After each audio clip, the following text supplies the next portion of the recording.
todas las cosas que nos suceden en la vida, el Señor siempre es el que tiene que ser honrado. Y simplemente yo quiero dar la honra y la gloria al Señor porque Él ha sido bueno, Él ha sido misericordioso. El Salmo 118, de hecho, dice, alabad a Jehová en su primer verso, alabad a Jehová porque Él es bueno y porque para siempre es su misericordia. Y por esa razón agradezco al Señor, quizá para sorpresa de muchos, aparecí en el culto, tenía un compromiso con los jóvenes, yo estaba orando al Señor para que el Señor me diera esta oportunidad y bueno, gracias al Señor que también me da la bendición hoy día de poder exhortar su palabra. Un gusto también ver a tantos jóvenes, hermanos, pastor también, ¿verdad? Aquí presentes y sin duda que será una alegría poder ver también el día de mañana más hermanos. Y bueno, de todo esto uno aprende porque cada cosa que nos sucede en la vida, nosotros claramente sabemos que no es al azar. Dios tiene un propósito, Dios tiene propósitos para nuestra vida. Y bueno, hay un versículo donde habla que dice, ¿verdad? Señor, dame un corazón dócil, que nos dé un corazón dócil. Entonces, sí, pues yo le decía a mi señora, ¿verdad? O estoy orando para que el Señor me dé un corazón dócil. Y me dijo, no corazón, ahora tienes que ser dócil. Así que ahora tengo que aprender muchas cosas. ¿Ah? Tengo que aprender a algunas cosas que uno a veces también no entiende y debe aprender y nunca es tarde para aprender. Y el Señor nos da lecciones a través de nuestra vida. Lo importante es que seamos dóciles cuando el Señor nos enseña. Así que oren por este hombre para que el Señor le dé un corazón dócil también para las cosas que tiene que serlo, ¿verdad? En lo que respecta a la salud. Bien, quiero invitarlos a reflexionar allí en la primera carta de Pablo a los Corintios, en el capítulo 1, tal como nuestro hermano Alexis nos invitaba a leer en la lectura devocional. Versículos 17 al 23.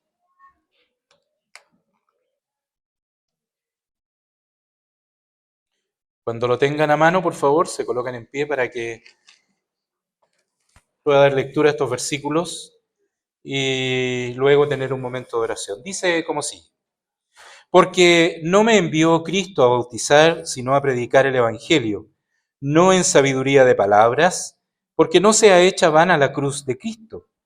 Porque la palabra de la cruz es locura a los que se pierden, mas a los que se salvan, es a saber a nosotros, es potencia de Dios. Porque está escrito, destruiré la sabiduría de los sabios y desecharé la inteligencia de los entendidos. ¿Qué es del sabio? ¿Qué del escriba? ¿Qué del escudriñador de este siglo?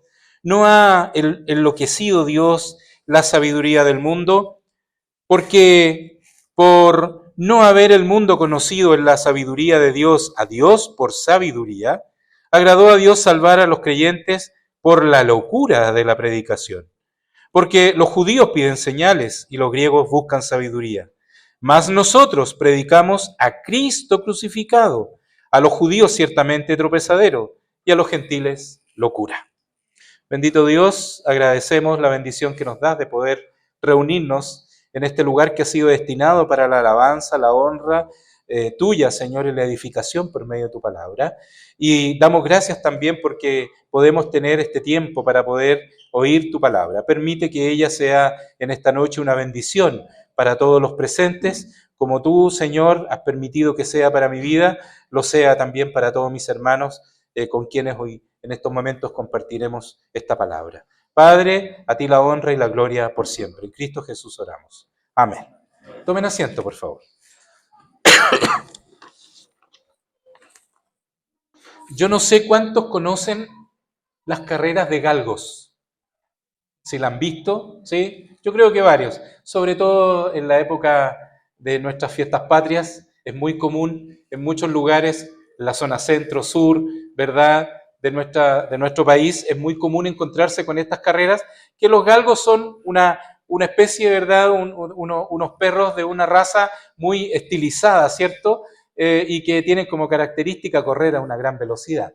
Ellos corren, ¿verdad?, están todos allí listos para correr y corren tras un objetivo que es algo que se parece a un conejo, no es un conejo, sino que es un conejo mecánico los que tienen estos sistemas más elaborados de estas carreras, ¿verdad? Es un aparato electrónico, mecánico, ¿verdad? Que es activado y que va hacia adelante avanzando a una gran velocidad cubierto con una piel de conejo para que parezca conejo, y estos perros lo único que hacen es correr tras el conejo y obviamente el que llega primero es el que gana.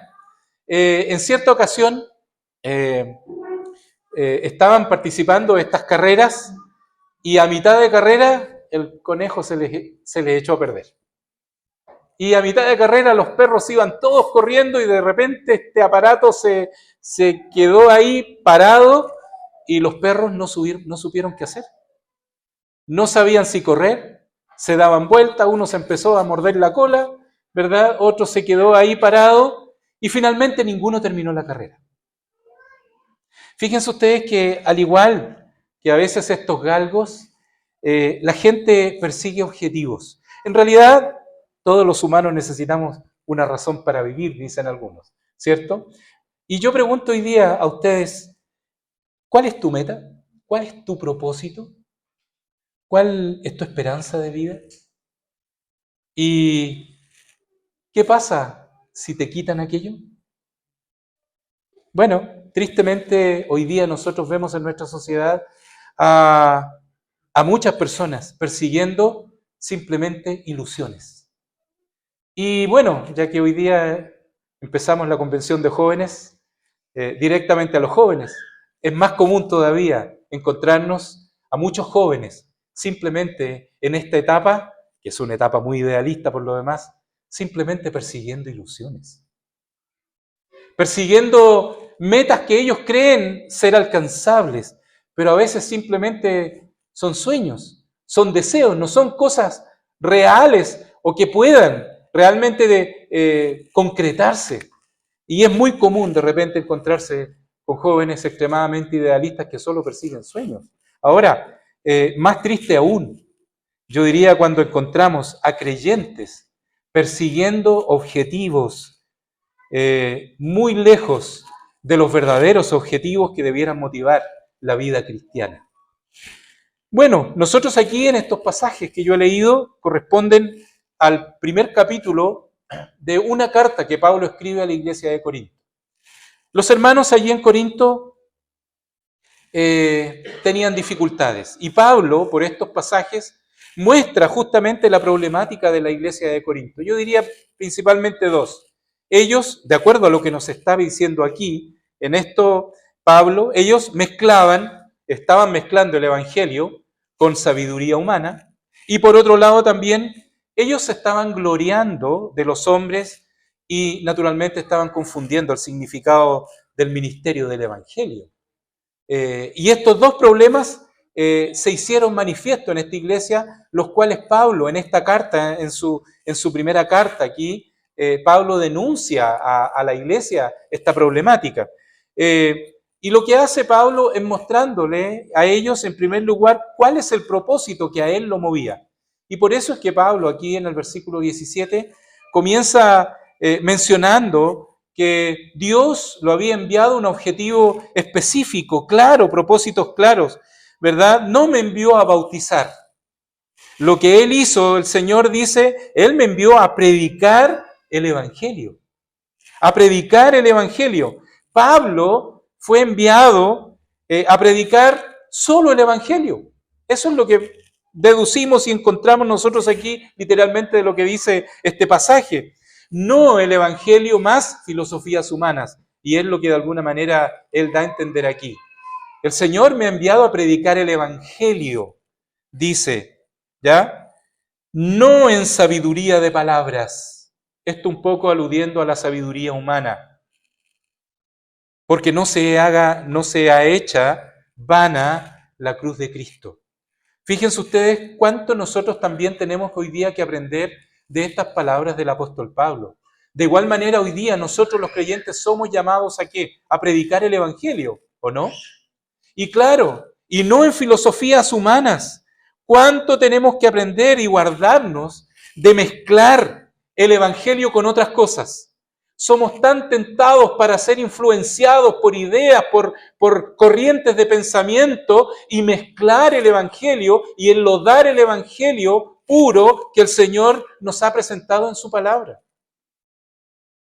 Tenemos que tener cuidado al respecto. La iglesia en Corinto estaba además fraccionada por un espíritu partidista.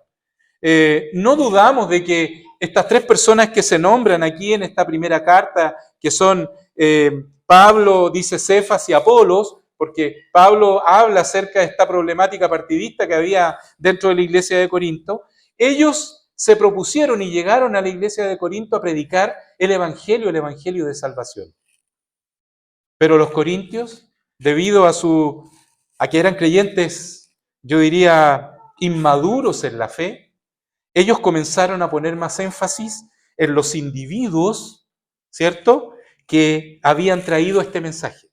Ellos empezaron a hacer una actividad partidista, ¿verdad?, y preocupados y abanderizados más por las personas, y olvidaron la esencia del mensaje que estas personas habían entregado. Yo no dudo que Pablo, que Cefas y que Apolos se propusieron y llegaron a Corinto a entregar el evangelio conforme a la palabra de Dios. Pero ellos hicieron otra cosa. Ellos simplemente se dividieron en un afán partidista. Yo soy de Pablo, yo soy de Cefas, yo soy de Apolos. Y lo que hace Pablo aquí simplemente en estos pasajes es desviar justamente la atención de los grupos partidistas para concentrarla ¿en quién? En el Señor Jesucristo. Y eso es lo que nosotros tenemos que notar acá. Fíjense que en aquella época, en muchas ciudades, tanto como en Corinto como en todo lo alrededor, el énfasis recaía mucho en lo que era la filosofía, sobre todo la filosofía griega. Por eso es que para muchos el evangelio simplemente resultaba una locura. Y es por eso que Pablo menciona, en el versículo 18, porque la palabra de la cruz es locura a los que se pierden. Locura a los que no reciben el mensaje de salvación. Esta palabra simplemente para ellos es locura. ¿Por qué? Por la influencia que había en aquel entonces. Porque la cruz, naturalmente, separa a los salvos de los incrédulos. Eso nosotros lo sabemos, ¿cierto? Pero no puede separar a los que son salvos entre sí. Fíjense ustedes que el pintor español Rubens pintó un cuadro que se llama El Juicio Final. En este cuadro nosotros vemos pintado allí el trono de Dios en la parte superior, a Dios, ¿cierto?, graficado allí y en la parte superior representando el trono de Dios, y luego mucha gente cayendo hacia el espacio, hacia el vacío. Pero además, esta pintura tiene la particularidad que muchos de aquellos que van cayendo se están afirmando de aquellos que están tratando de llegar al cielo. Y saben ustedes que hay gente que, honestamente, yo no soy de los que voy a un museo y me paro y admiro las pinturas. Debo reconocer que no soy de esos que disfrutan mirar, a veces no le encuentro ni patas ni cabeza a algunas pinturas. Pero esta pintura de Rubens, si uno la mira y la analiza, hay un mensaje detrás de todo esto, y lo que hace es graficar no la realidad del español de aquella época, sino grafica muy claramente la realidad del ser humano en general hasta nuestros días. Porque hoy día encontramos a mucha gente tratando de hacer lo que muestra esta pintura, cayendo al vacío, ¿verdad?, a la condenación eterna, pero tratando de asirse de personas. De alguna manera el pintor aquí trata de representar todo aquello que el mundo puede ofrecer. Y mucha gente tratando de afirmarse de ideologías, de pensamientos, de muchas cosas. Y naturalmente es la situación de los que no tienen a Cristo. Pablo nos mostró claramente que su método no estaba basado en la sabiduría humana, ni en métodos lógicos, ni en métodos dialécticos, ni divisiones, ni diferencias de opinión y teorías. No, absolutamente no. Pablo simplemente lo que hizo fue presentar la cruz de Cristo. Así de simple. El resultado entonces era que la cruz naturalmente dividía al mundo, como lo dije, pero no a su iglesia. Y no puede ser. Ahora, si nosotros vemos los versículos 19 y 21, porque está escrito, destruiré la sabiduría de los sabios y desecharé la inteligencia de los entendidos. ¿Qué es del sabio? ¿Qué del escriba? ¿Qué del escudriñador de este siglo? ¿No ha enloquecido Dios la sabiduría del mundo? Porque por no haber el mundo conocido en la sabiduría de Dios a Dios, por sabiduría, agradó a Dios salvar a los creyentes por la locura de la predicación. Notemos que aquí no se trata de una predicación insensata, si alguien podría querer decirlo de esta manera, sino que a las personas sin Cristo, la cruz de Cristo les parece una locura. No es porque cuidado con pensar que el Evangelio es locura, cuidado. Lo que Pablo está diciendo aquí, dándonos a entender que a las personas sin Cristo, la cruz simplemente les parece locura. Y Pablo justamente, fíjense que hace referencia aquí al profeta Isaías. Los pasajes 19 y 20 son referencia al profeta Isaías. Él justamente en el capítulo 19, en el capítulo 28 y en el capítulo 23 hace las mismas preguntas. ¿Qué es del sabio? ¿Qué es del entendido? ¿Verdad? ¿Qué es del escudriñador de estos tiempos? Ahora, ¿por qué Isaías dice estas cosas? ¿Y por qué Pablo también las vuelve a mencionar?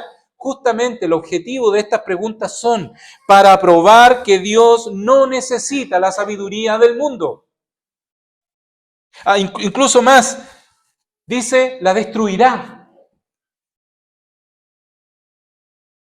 Y Pablo luego continúa diciendo en el versículo 22, porque los judíos piden señales y los griegos buscan sabiduría.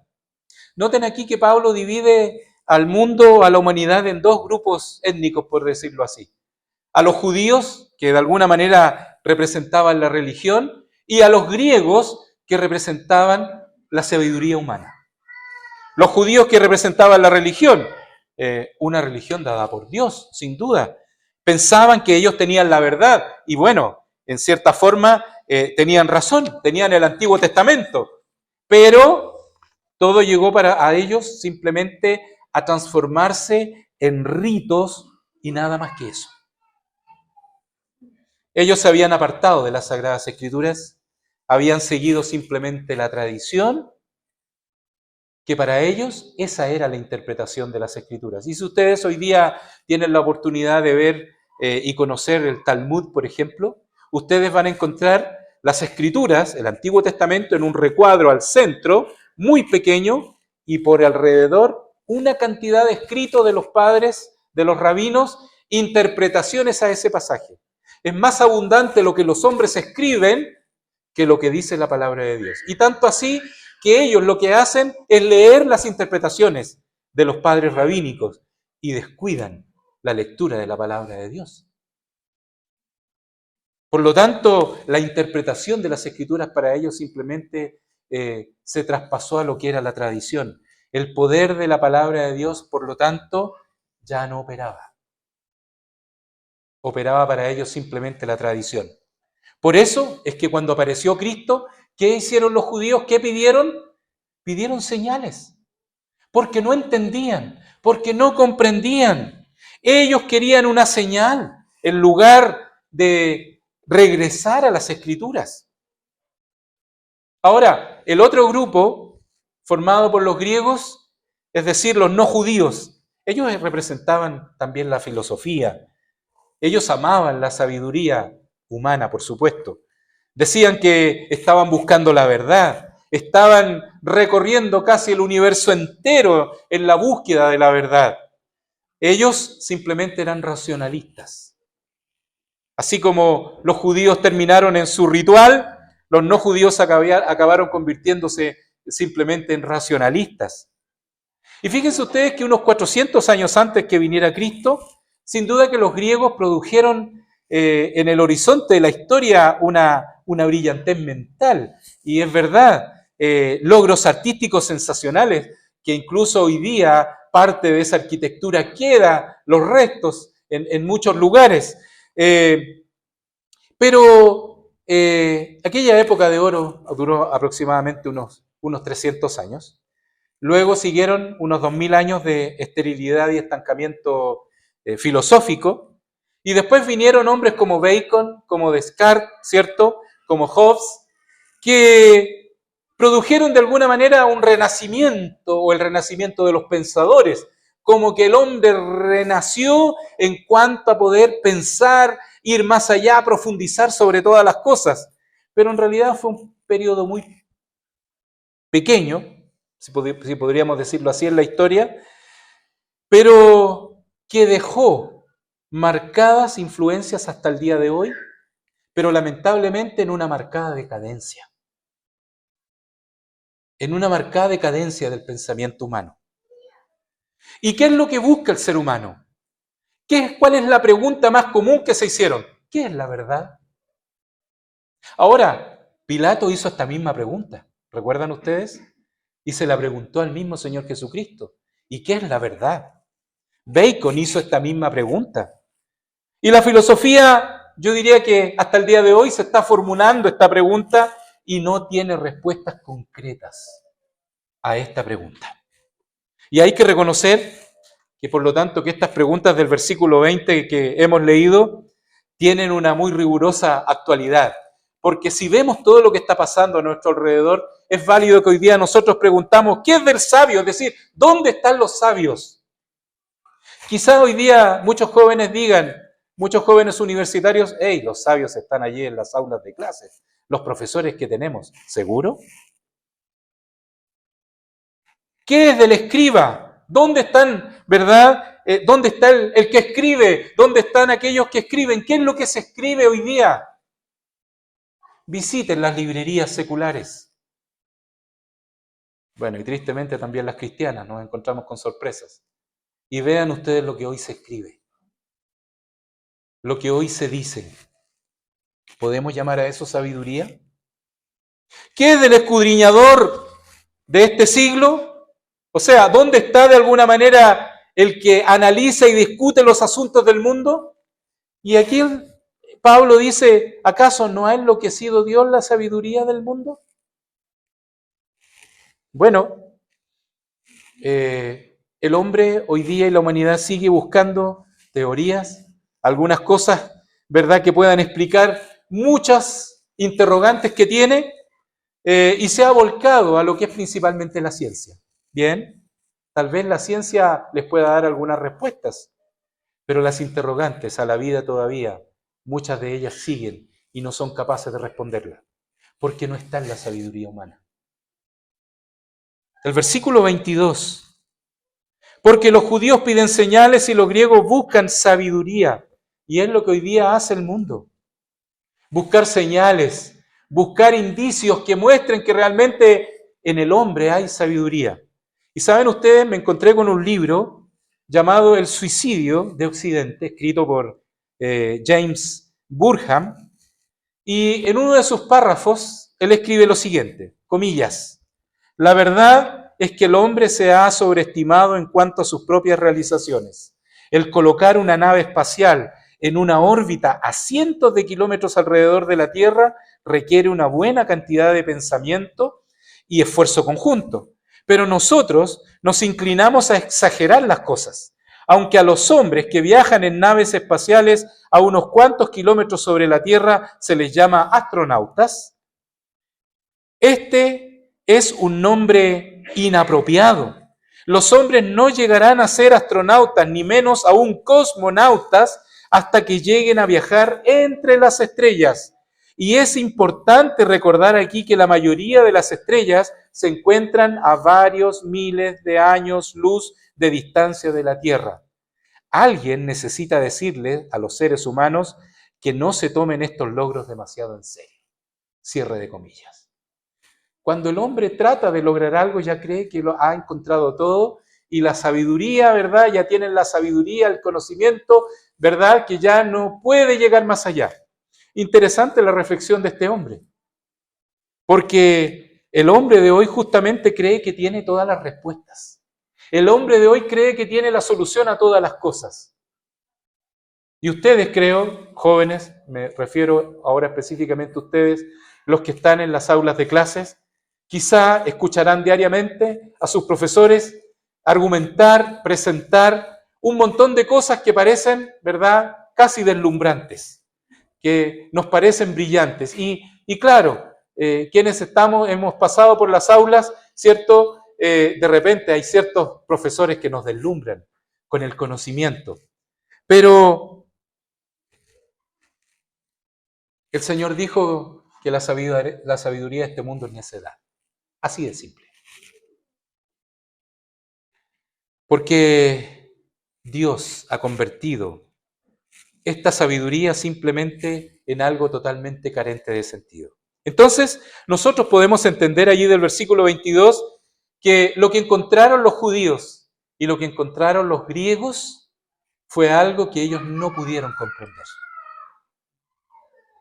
Sí, así de simple. Los judíos hallaron en la cruz simplemente una piedra de tropiezo. Ellos naturalmente hubieran aceptado a un hombre valiente, ¿cierto?, con el poder suficiente para derrocar al imperio romano. Pero un hombre crucificado en una cruz era una locura para ellos.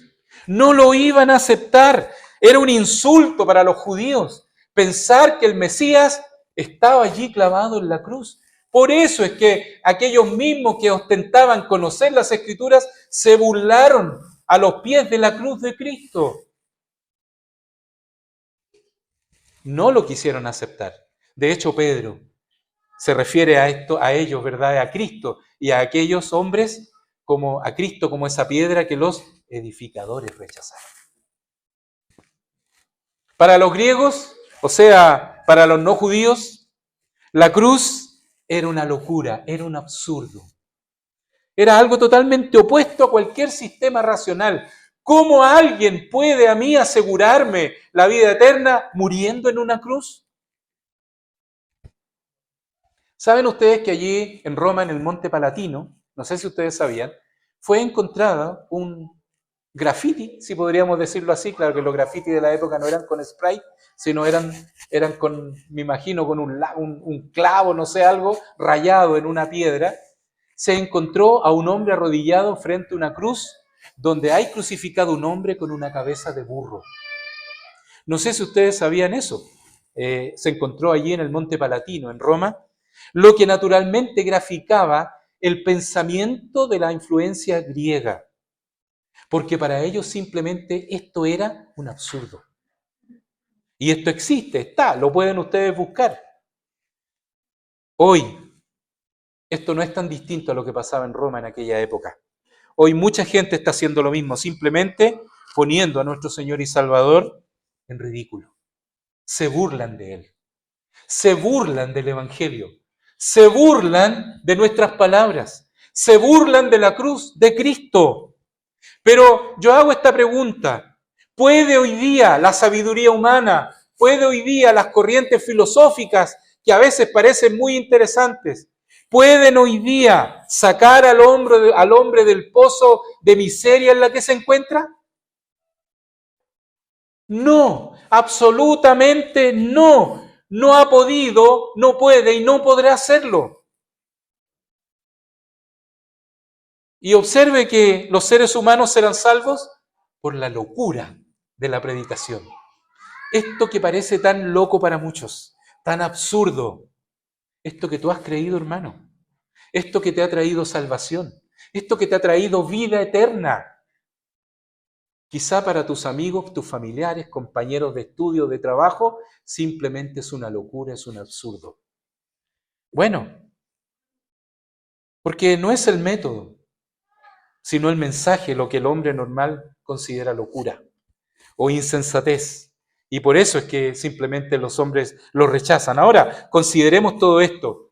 La iglesia de hoy, los jóvenes cristianos, ya que estamos hablando de jóvenes, ¿cierto? Debemos poner,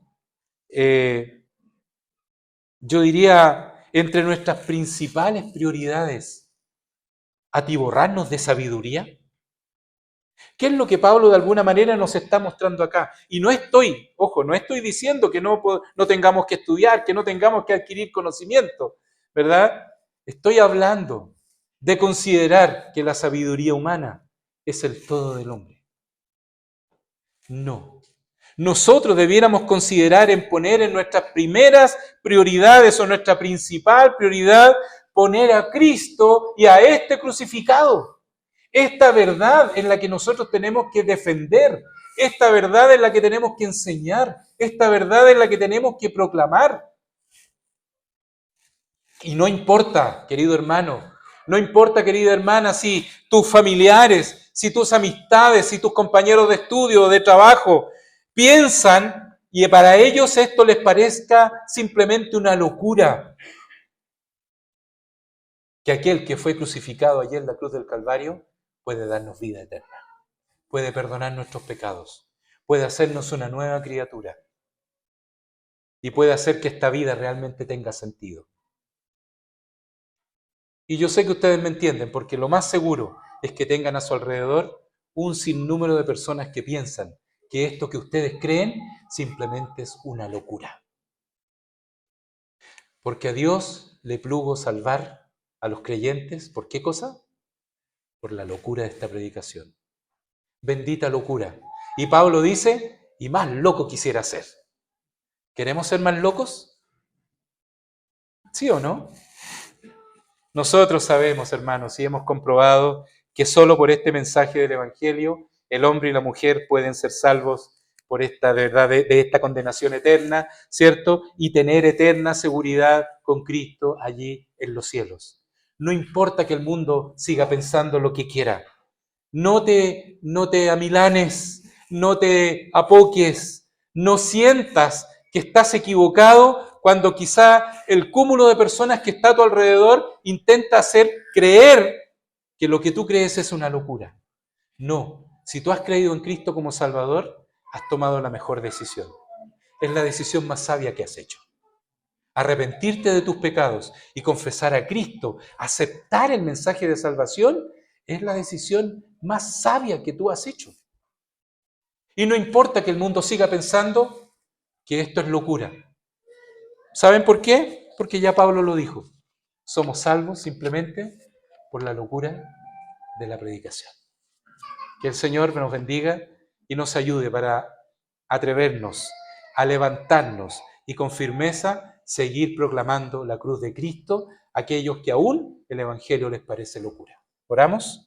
Gracias, Dios, por tu palabra. Gracias porque en ella encontramos siempre un mensaje, Señor, para nuestras vidas. Bendice, Señor, tu palabra en nuestras vidas y que no seamos indiferentes, Señor, a lo que realmente nosotros tenemos como misión, como responsabilidad. Ir allá donde están aquellos que piensan que la cruz de Cristo es una locura y poder hablarles de Cristo, poder predicar a este Cristo crucificado.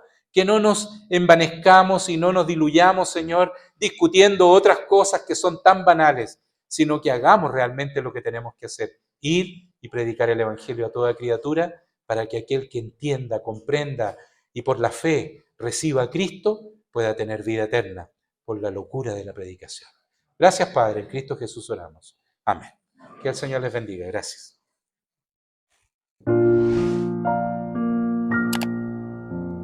Dios te bendiga, protección te dé, sea su gracia siempre tu sostén.